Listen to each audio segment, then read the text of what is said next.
So I'm really excited for this week's video because we get to do monthly favorites, which are some of my favorite to create but also consume. I love seeing what everyone has been loving during the month. I have had a very, very challenging, stressful month. So my consumption with media and art and literature and like film and everything has been minimal, to say the least. But I have gone through some really great books. I'm not going to mention a lot of cinema today just because I did that feature on MUBI last week. So if you're interested in like looking for some good films to watch, go watch that video. But I'll be talking about some books, music, podcast recommendations, skincare. Actually, no, I don't have skincare. I do have fragrance though, and candles and some snacks. I also have a TBR for May that is so exciting that I cannot wait to share with you next week. So stay tuned for that. And then I'm also going to talk about affordable fragrances in this video. I know I wanted to do it last week, but I just didn't get all the samples in the mail, which I'm really glad that I did because I was excited to feature a brand. It came in the mail and I really didn't like any of them. So I'm very glad that I waited. But with that said, let's start with some books and then I'll talk about some of my other favorites from this month. Lots of literary fiction this month, starting with The Days of Abandonment by Elena Ferrante.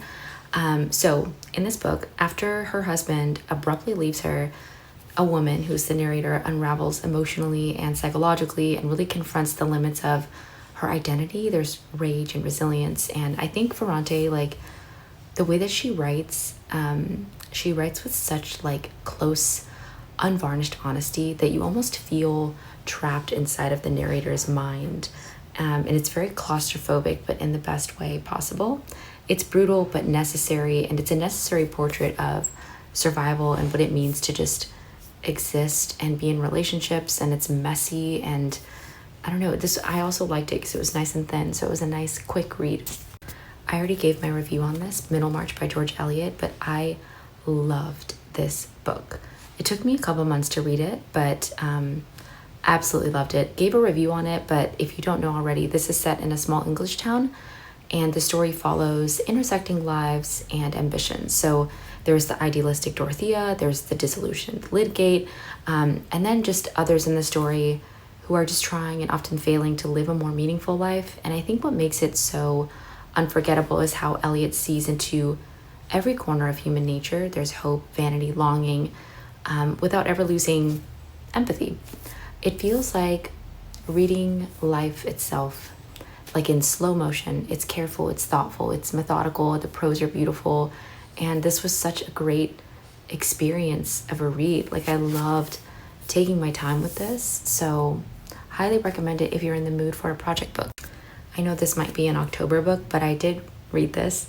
It's Ghosts by Edith Wharton, and it's a collection of ghost stories where the supernatural and mysticism is a bit tangential to like the emotional hauntings that people carry. So guilt, lost love, missed chances. I think her writing is so elegant and restrained that the horror kind of creeps up sideways.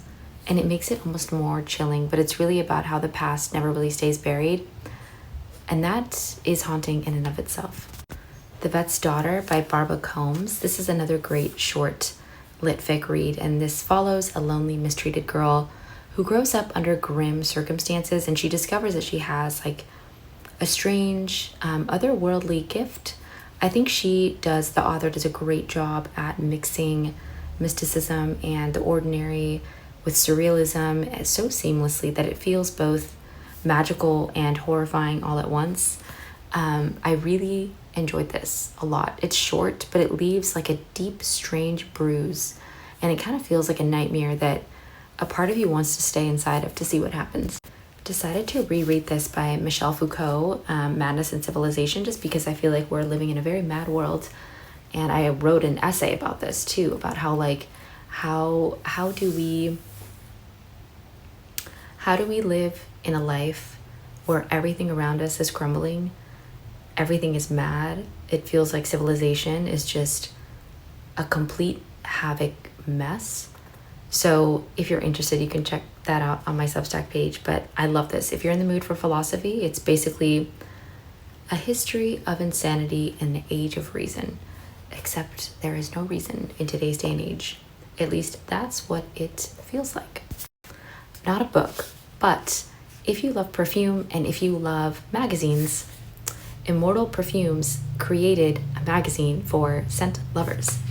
And I love this because, like, it's a magazine, but there's also like little fun games in here, and she includes a lot of really pretty, aesthetically pleasing art that you can cut out and put in your journals. She talks about scent a lot, different perfumes, and just has fun articles about perfume, scent, nostalgia, the language of flowers, a DIY perfume garden, star scents, edible essences, and more. So I highly recommend it. She makes these herself. This is the first edition. So yeah, Immortal Perfumes. I know she has an Instagram, so go check it out.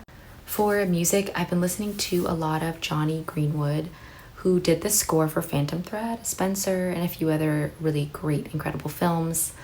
I've also been listening to the Cocteau Twins and Bauhaus and lots of like goth music. And then I've either been listening to a lot of like goth or classical, because that is the duality of me. And for podcasts, I recently discovered Upstairs Neighbors. I love these girls. They are my comfort voice when I am feeling anxious, when I need to just escape my reality, if I want to go take a walk and listen to something that's going to bring me down to earth. I love them. I love the way they talk. I love like what they speak about, and they're just really funny. And it just feels like you're with your girlfriends. Like, I don't know. I love them. Go check them out. Upstairs Neighbors. I have also been loving Snoopy Jazz on YouTube. It's a channel where it's just like Snoopy adjacent jazz music, because I love Snoopy, and I feel like there's another one too where it's like Snoopy going grocery shopping, and you see him kind of like wandering the aisle of the produce department and putting stuff away, but it's jazz music in the background, which is just nice to listen to if I'm studying or reading or writing. It keeps me company, and it makes me feel like grounded. I got interrupted in my video when I recorded last night, so I'm gonna pick up where I left off, starting with candles. So this is the Tuberose Diptyque candle. It is milky and creamy, and it's one of the most beautiful like tuberose floral jasmine candles that I've ever smelled. So I love this one, especially for spring, summer. Been loving the vetiver candle. I haven't opened this box because I'm waiting for like a special occasion to burn it. I smelled this at my friend's and also in the store, and it's just stunning. It's a very like petrichor-y, grassy, earthy, but balmy and comforting type of spring summer perfume. So I love this. Very woody too. And then kind of antithetical to those, this lemon pound cake candle from Bath and Body Works. Sometimes Bath and Body Works comes out with absolute bangers. This is one of them. It's not too sweet, it's not too overpowering, but it's just, I don't know, it's perfect. I love it. For fragrances, this is Little Flower by Regime de Fleur, and I've already talked about this a lot, so I'm not gonna talk about it more, but it's a very like ethereal but also kind of gothic rose. It's perfect. It's very like princessy fairy core, but with a little like gothic twist, and I think that it's wonderful for spring, summer. And Snow Moon Magic by Source, which I discovered through Melissa, so thank you to Melissa. This is the most comforting like chai latte shortbread cookie marshmallow creamy vanilla gourmand. It is like perfect for bedtime. It is so nostalgic and comforting, and it's beautiful. I bought a full size. I loved it so much. But I feel like this is a great bedtime scent. This is a very, very, very well done gourmand, and I love the brand. They're very witchy. I've kind of been like nursing these samples, but Eau Dwell from Diptyque and Eau Rose from Diptyque, the EDP, they're beautiful. They're beautiful individually. They're beautiful layered, and I feel like if you wore Eau Rose in the day, you could layer Eau Dwell with that, like for a nighttime fragrance. But two beautiful Diptyque scents, and I love them both. I've also been loving these Aesop soaps, which I know everyone knows about these, but the Reverence is my favorite. It has the little like exfoliating beads, which I really like. And also these, trying to like pick them up, sorry. These hand creams. These are my favorites. They're very like portable too. You can take them with you everywhere, and they don't clash with other scents. And I feel like they work, they're functional. It's kind of like they're functional, they smell good, they're cute.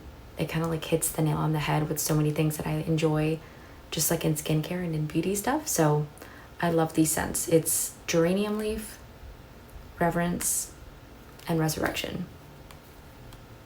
I think I like the blue one the best. And last Aesop thing that I've been enjoying is the Kangaroo incense. It's vetiver and sandalwood. I'm not typically like an incense person, but this is so beautiful and fresh and earthy and woody, and I feel like it's great for rainy days. Next is this little Maylug bunny that I got when I just really crashed and burned that one day that I talked about last week. But I feel like this little bunny has brought me like a lot of comfort, and they're very soft. I love the color. It's like a buttercream yellow, and I love the brand. Maylug creates like some of the most beautiful little plushy toys ever imaginable. So if you're ever looking for like a kid's gift, look up Maylug. They have beautiful stuff. Okay, lastly for snacks, these fake Oreos that I bought because of Cami reviews. Go follow her if you're not already. I love her. These are better than real Oreos, and I'm like pretty much done. I have like a few left, but they're really, really good. I love them, and you can, I think Whole Foods has them, and maybe like, I think Whole Foods has them. I'm trying to think of other stores that are widely available in America, but go try these. They're amazing. This Purely Elizabeth oatmeal, the dark chocolate one, the banana bread one is really good too, but I love this just on mornings when I don't have time to cook breakfast. And I love the granola that she makes too. I put this in yogurt, and it's perfect. It's very clean, and I feel like the flavor doesn't leave like a weird aftertaste in your mouth like some oatmeals and granolas do, but I love this brand. I have not met a product that she creates that I don't like, so highly recommend if you're an oatmeal or a granola girl. Leftover Easter candy, these like dark chocolate salted caramel filled eggs, which I've been just like taking with me everywhere. They're very, very good. Yeah, and they're not super terrible for you, but like I don't know, I've been loving these a lot, and I kind of want to buy more before they run out since Easter's over. I love salty snacks, and these like little edamame single packs I've been taking with me a lot. They're very simple, but if I'm craving something salty, and they have really good protein too, I'm gonna take these. And also for girls who have tummy issues, I love these, and they taste like amazing. They have this like caramely ginger aspect to them, but I just always have these on hand in my purse, or if like I'm with a friend and their stomach hurts, I give them one of these, and like everyone who I've ever like turned on to these like absolutely loves them. Lastly, I forgot to mention this magazine that I've been loving from Immortal Perfumes. She made this, and if you like magazines, if you like fragrance and scent, I think you'll like it. I love the art in here as well. Let me show you.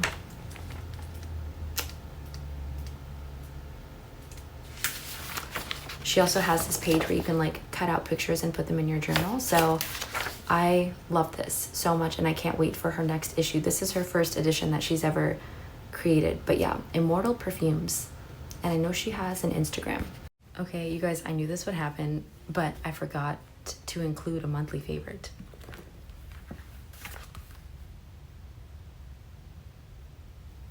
This is a Brambley Hedge coloring book. And if you don't know, Brambley Hedge is one of my favorite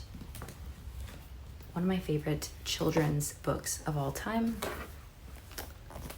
I have the whole box from when I was little, and they have all these different books it's very seasonal. So this is spring. They have autumn. They have like other like short story books, winter. This is niche, I'm sorry. They have a summary ones, and a spring. So if you look inside the coloring book, they have just like a lot of different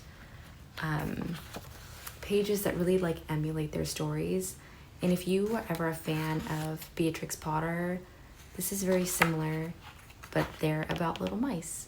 And I know people are like, you should get outside and touch grass, but sometimes like you don't feel like going outside, but you want to get off your screen. Just color. I swear it does miracles to your mental health. So this is my last and one of my most favorite monthly favorites.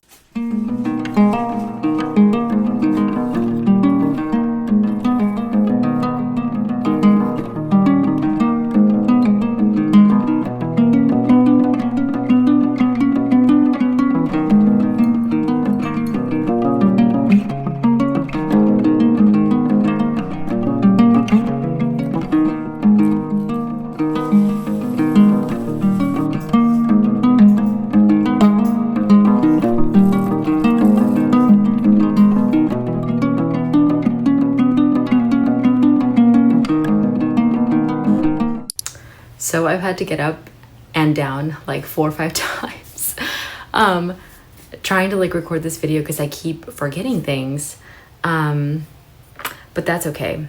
So right now we are going to be talking about fragrances, affordable fragrances. Okay, and I'm a little bit nervous to make this video for several reasons. One, because I think money and overconsumption and any topic surrounding those two things are very touchy.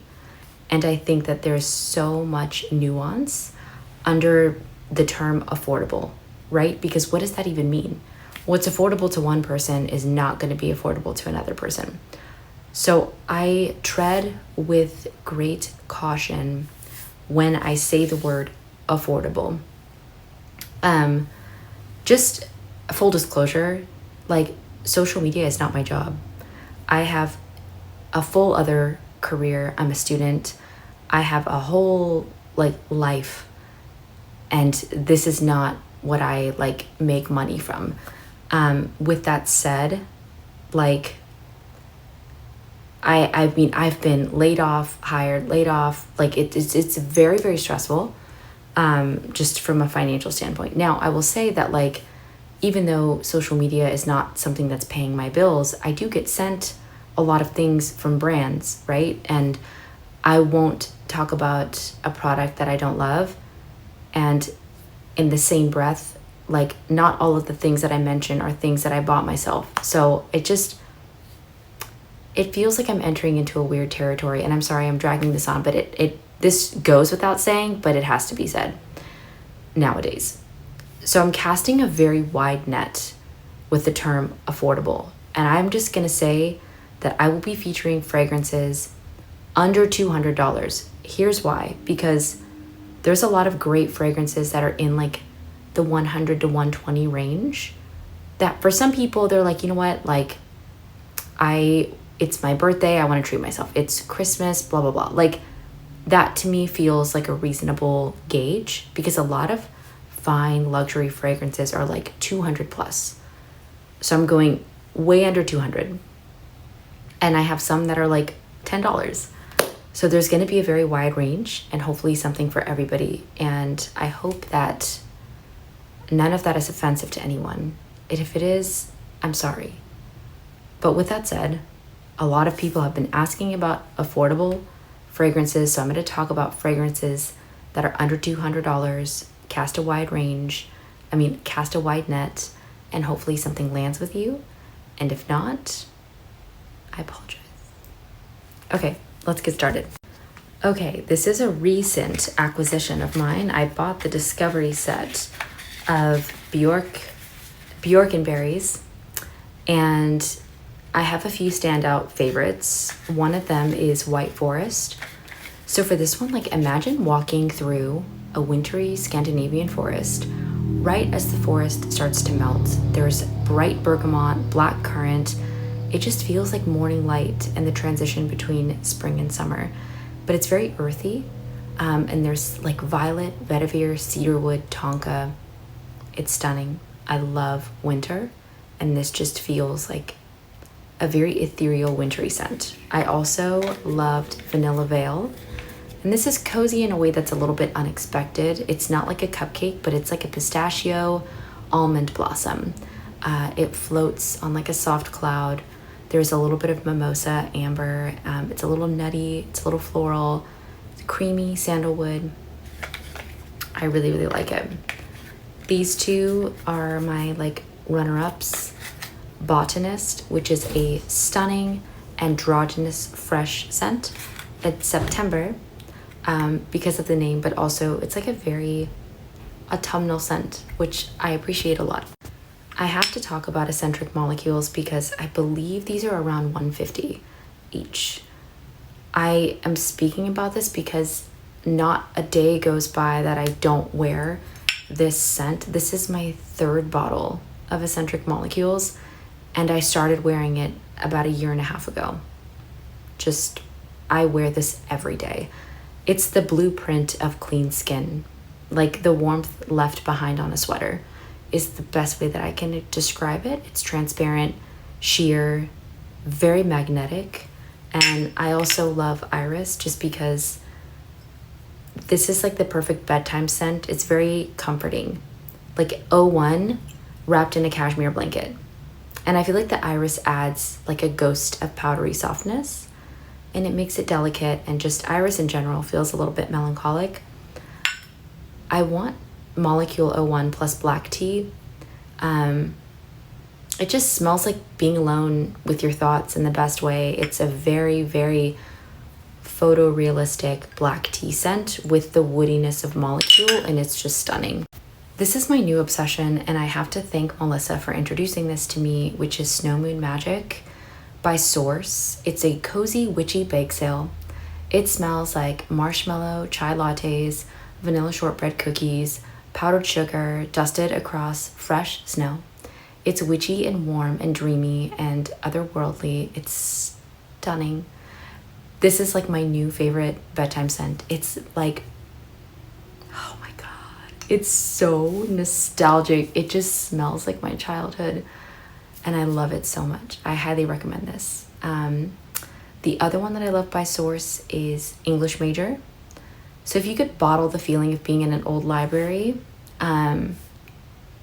soft sweaters, like dark academia, but softer. And it's a bit nostalgic. There's a marshmallow in there. There's coconut, balsam, a hint of brown sugar, smoke. It's like a cozy dark academia, which I really love. And then their other one, Matcha Made in Heaven. I know they're kind of known for that, but that's one of my favorite matcha fragrances that I've ever tried recently. I don't know, it's very gourmand, like a waffle cone. I like that matcha and also Dayanam's matcha. So the next one that I want to talk about is very accessible, and this is Frenchie. I think you can get this at Target. It's about $15-16. It's the vanilla cashmere one, and it's just a very cozy cashmere vanilla body spray. You can spray it on linen, you can spray it on your bed sheets. Nothing like super profound or exciting, but like for a $15-16 like body mist, I know they have like a fragrance of this as well. This is really good. Have to bust out my sample of this one. Alchemia. is a brand that I just discovered recently, and they do a lot of oils, but Silk and Tent was one that I really liked, and it's very dreamy. It smells like a caramel rice pudding laced with amber.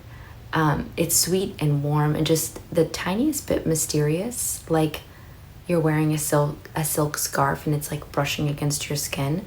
But I really enjoy this, and they're a very affordable brand. See, I knew I was forgetting something. I didn't want to get up a fifth time. I'm sorry. I know that people like the Nemat oils. I hate them. I hate them so much. I'm sorry if you like them. I hate them. But I have a really good alternative, and it's C.O. Bigelow. You can order these online too, but they have a pharmacy in New York if you're in the city. I like the musk oil, which is like classic and nostalgic. It's clean. It's a cozy musk, like Second Skin. The vanilla oil smells like straight up vanilla bean extract from what you bake with, which is perfect. And I love the West Village Rose, which is like, it's not a soapy rose, which I like because I don't like soapy roses. It's tender, and it almost like, it kind of reminds me of the feeling of like if you were to open up a drawer and you find like an old love letter.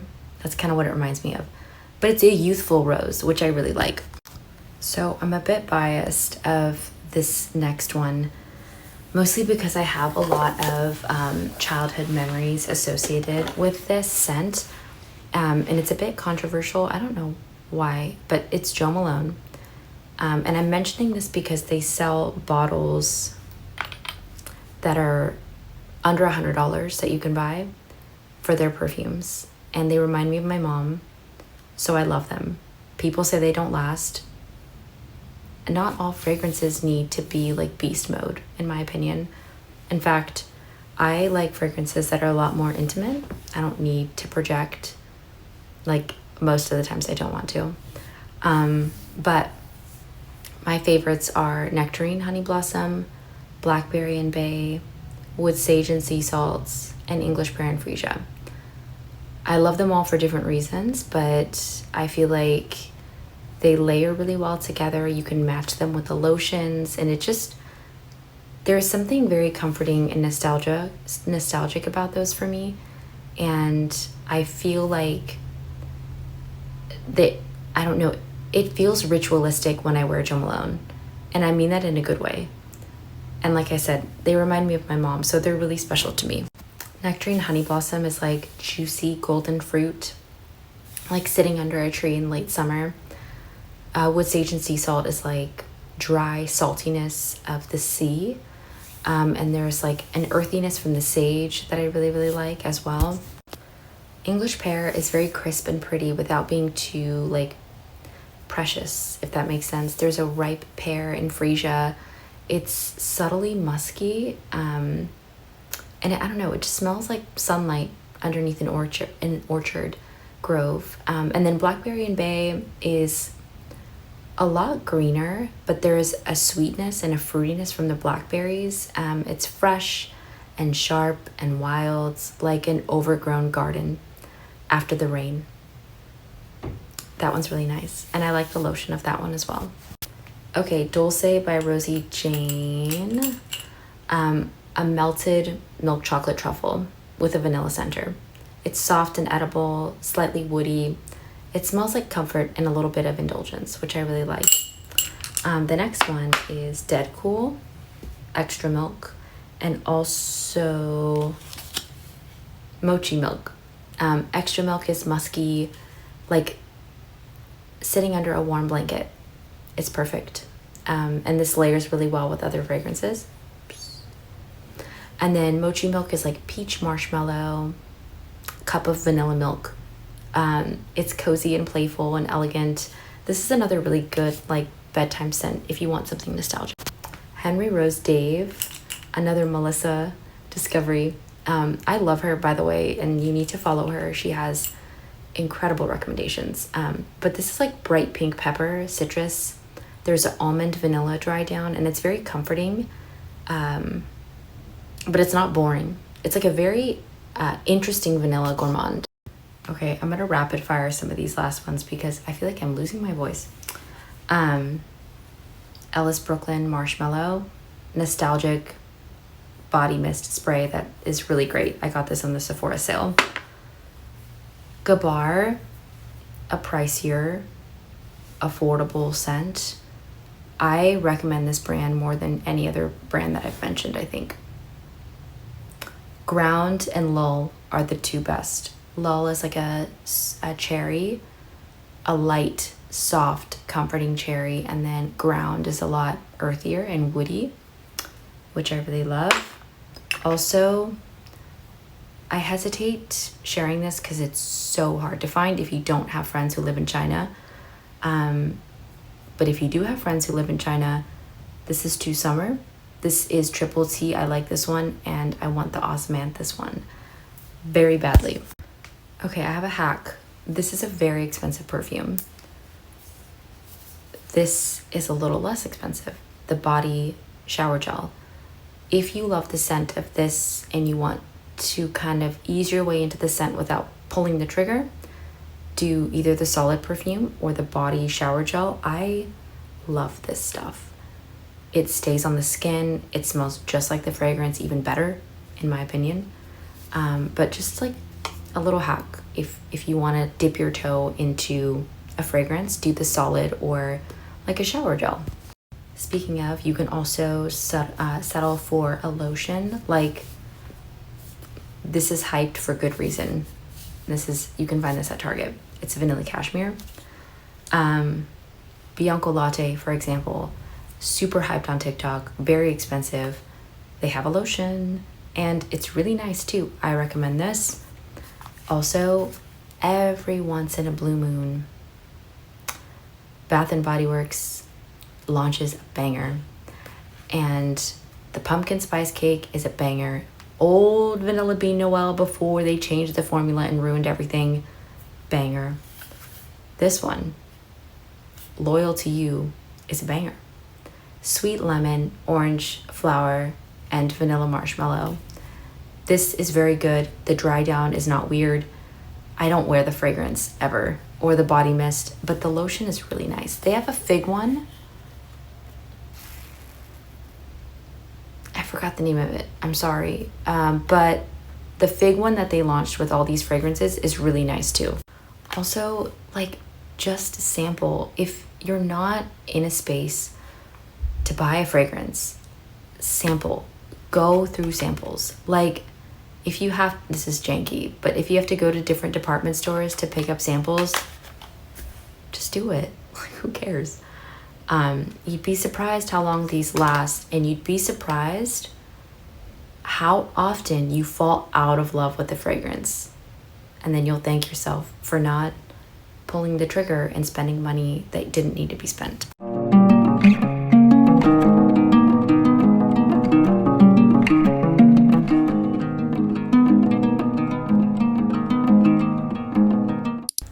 So I wanted to include this in the monthly favorites, but I can't technically because it was delivered today. But as many of you know, I mentioned, I think a couple videos back, that I'm a ballet dancer. I did ballet for like almost 18 years. And part of our training, we were required to do Pilates. And I really fell in love with it. But as you know, all dancers, like, their body retires when it's ready. But I still find myself like craving that type of movement. I mean, I started when I was like 3. So Pilates is really expensive. My body just craves it though. And so it's been difficult to kind of like find movement. And I mean, I do mat Pilates too, but the reformer is just, it adds like an extra level that can't be found on a mat. And I do like working out is a priority to me, and I don't really like talking about it just because it's annoying, and also just because like everyone is so different, every body is different, and I never ever want to feel like I'm influencing anyone to work out a certain way or whatever. But pertaining to my mental health, pertaining to stretching, movement, mind-body connection, all of that like weird shit that's really annoying in wellness culture, that people talk about, but I'm gonna stop. All this to say, I haven't been able to get a reformer because they're so expensive. I don't go to classes because it's so expensive. I did, however, find a solution because a friend recommended it to me, and there's this company called Your Reformer, and you can rent a reformer.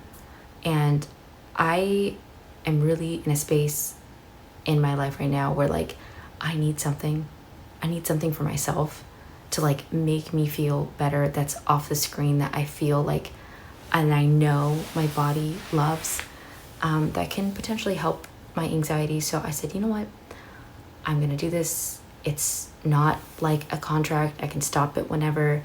So I like pulled the trigger and decided to rent a reformer to put in my room, so that, you know, I can see how it helps. And I think it will, but I'm really excited. It came today. So I can't really report back on how it has helped or hasn't helped, but I think that, yeah, I'm just excited about it.